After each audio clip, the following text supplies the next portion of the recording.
사랑하는 우리 신창의 성도 여러분, 지난 한 주간도 평안하셨습니까? 오늘 주일은 요한복음의 말씀으로 함께 은혜를 나누고자 합니다. 하나님의 나라에 누가 들어갈 수 있는가? 천국에 들어갈 수 있는 사람은 누구인가? 돈으로도 못 가요. 벼슬로도 못 가요. 어여쁘도 못 가요. 힘으로도 못 가요. 아무나 들어갈 수 있는 곳이 아니지요. 오직 하나님의 자녀만이 들어가는 곳이 하나님의 나라입니다. 그러면 어떻게 하면 하나님의 자녀가 되는가? 요한복음 1장 12절 영접하는 자, 곧 그 이름을 믿는 자들에게는 하나님의 자녀가 되는 권세를 주셨으니, 예수님, 하나님의 아들 예수 그리스도를 영접하는 자가 하나님의 자녀가 되는 것입니다. 그래서 돈으로도 벼슬로도 어여쁘도 힘으로도 못 들어가는 겁니다. 예수님을 영접한 하나님의 자녀만이 들어갈 수 있는 곳이 하나님의 나라 천국입니다. 요한복음을 기록한 목적을 요한은 요한복음 20장 31절에서 분명하게 기록하고 있습니다. 오직 이것을 기록함은 너희로 예수께서 하나님의 아들 그리스도이심을 믿게 하려 하며, 또 너희로 믿고 그 이름을 힘입어 생명을 영생을 얻게 하려 함이니라. 우리로 하여금 예수께서 하나님의 아들 우리의 구원자 그리스도이심을 믿고 그 이름을 힘입어 생명을 영생을 얻게 하기 위해서 기록한 책이 요한복음입니다. 마태복음은 하나님의 나라, 마가복음은 그 예수 그리스도가 하나님의 아들이시다, 누가복음은 우리 중에 이루어진 사실, 요한복음은 믿고 생명을 얻으라. 사복음서를 요약하면 하나님의 나라가 예수 그리스도 하나님의 아들을 통하여 우리 중에 이루어진 사실이다. 그러므로 그 하나님의 아들 예수 그리스도를 믿고 그 이름을 힘입어 생명을 얻으라, 영생을 얻으라 라고 말하고 있는 것입니다. 요한복음 1장에서 태초에 말씀이 계시니라. 말씀이 육신이 되어 우리 가운데 거하신다. 그분이 누구시죠? 예수 그리스도 하나님의 아들이시다. 그 안에 생명이 있다. 믿고 그 이름을 힘입어 생명을, 구원을, 영생을 얻으라. 영접하는 자, 곧 그 이름을 믿는 자들에게는 하나님의 자녀가 되는 권세를 주셨다라고 말합니다. 그리고 1장 하반절에서 헤롯에게 그 동생의 아내를 취한 것을 지적하여서 죽임을 당한 세례 요한, 왕도 두려워하지 않고 진리를 말하는 그 세례 요한이 그에 대하여 증거하셨다. 광야에서 외치는 자의 소리가 증거했다. 보라, 세상 죄를 지고 가는 하나님의 어린 양이시로다. 예수님이 바로 세상 죄를 지고 가는 하나님의 어린 양, 메시아 구원자이시다. 그리스도이시다. 그 안에 생명이 있다. 믿고 그 이름을 힘입어 생명을, 영생을, 구원을 얻으라고 말하는 것입니다.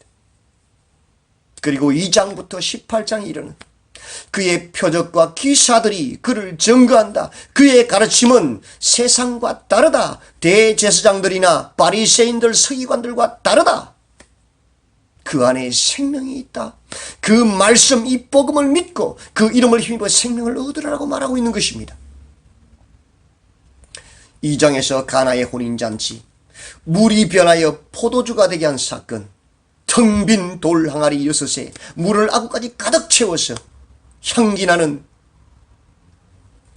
귀한 포도주가 되게 하는 역사, 텅 빈 돌 항아리 같은 우리 인생에게 찾아오셔서 하나님의 말씀을 가득 채워 성령으로 채워서 향기나는 포도주 같은 삶을 살게 하시는 그 혼인잔치를 위해서 예수님이 오셨다. 성전 청결 사건, 우상의 강도의 소굴이 된 이 성전을 허물어버리고 이 성전을 허물라.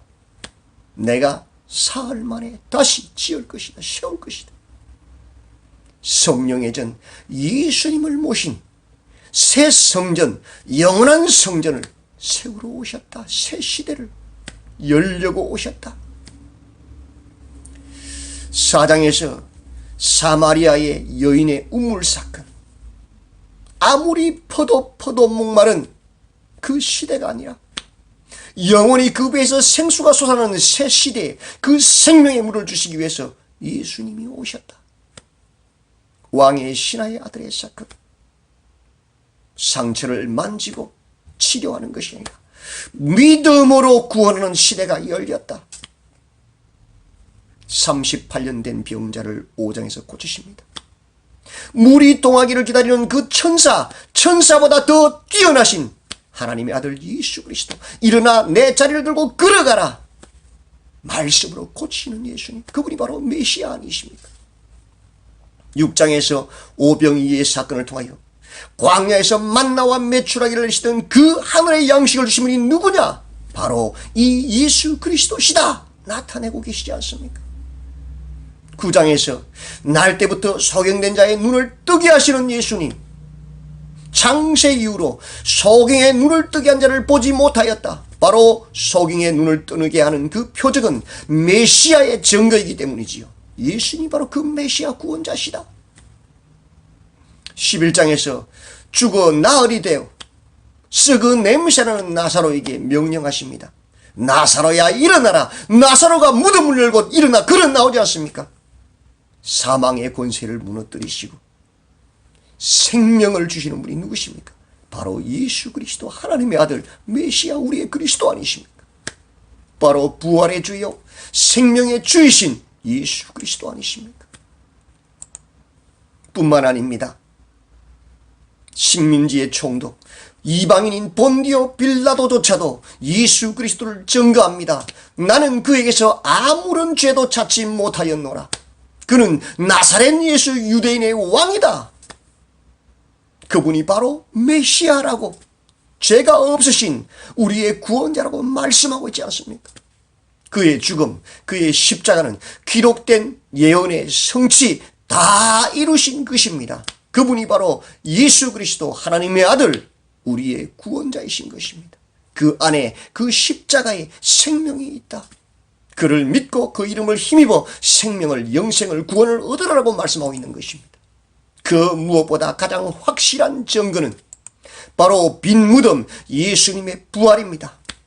세상의 수많은 사람들은, 성인들은 다 죽고 그리고 무덤에 갇혔습니다. 그렇지요. 죄의 삭은 사망이요 그 후에는 심판이 있다고 말씀하신 하나님의 말씀 따라 그들은 다 죄인이었기 때문입니다. 그래서 사망의 권세를 깨뜨리지 못하고 결국 무덤에 갇혔습니다. 그러나 우리 주 예수 그리스도는 하나님의 아들, 죄가 없으신 우리의 구원자이시기, 죄를 무너뜨리시고 사망의 권세를 무너뜨리시고 부활하셔서 빈 무덤, 부활의 주로 친히 증거하신 것입니다. 그분이 누구십니까? 우리의 구원자, 세상 죄를 지고 가는 하나님의 어린 양, 생명과 부활과 심판의 주인이신 우리의 주이십니다. 그분께서, 생명의 주요 부활과 심판의 주이신 그분께서 나는 물고기 잡으러 가노라, 우리도 함께 가겠다고 말했던 그 주님을 버리고 떠난 제자들을 찾아오십니다. 친히 찾아오셔서 바닷가에 모닥불을 피워놓으시고 떡을 구우시고 그들에게 말씀하십니다. 얘들아, 너희에게 고기가 있느냐? 그물을 배 오른편에 던지라. 그리하면 잡으리라. 주님을 떠난 자들의 열매가 무엇입니까? 밤이 맞도록 그물을 던졌으나 잡지 못하는 텅 빈 인생. 주님을 버리고 배반한 그들을 찾아오셔서 그들에게 말씀하시는 하나님, 배 오른편에 그물을 던지라. 그리하면 잡으리라. 그 말씀을 따라 배 오른편에 그물을 던졌더니 물고기가 많아 그물을 들 수 없게 되었습니다. 그분이 누구십니까?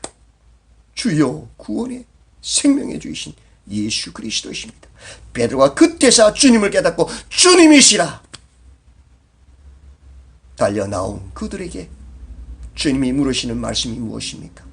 요한의 아들 시몬아, 내가 이 사람들보다 나를 더 사랑하느냐? 요한의 아들 시몬아, 내가 다른 사람들보다 나를 더 사랑하느냐? 책망하지 아니하시고 내가 나를 더 사랑하느냐? 세상보다도 돈보다도 권력보다도 쾌락보다도 그 어떤 것보다도 나를 더 사랑하느냐? 내 양을 먹이라, 내 양을 치라 말씀하십니다. 그렇습니다. 주님께서 우리를 위하여 친히 십자가를 지셨고 주님을 버리고 배신한 우리를 찾아서 물으시는 말씀, 내가 나를 더 사랑하느냐? 주님이 원하시는 것은 주님을 사랑하는 것입니다. 주님, 이 사람은 어떻게 되겠사옵나이까? 내가 올 때까지 그를 머무게 하고자 할지라도 내게 무슨 상관이냐? 너는 나를 따르라. 그렇습니다. 오늘도 다른 것 생각하지 마시고 주님을 사랑함으로 주님의 말씀을 따르는, 믿고 그 이름을 힘입어 영생을 얻는 우리 모든 성도님들이 되시기를 바랍니다. 내가 나를 더 사랑하느냐? 주님을 더 사랑하였어. 믿고 그 이름을 힘입어 생명을 얻는 복된 우리 모든 신창의 성도들이 다 되시기를 주님의 이름으로 축원드립니다. 아멘.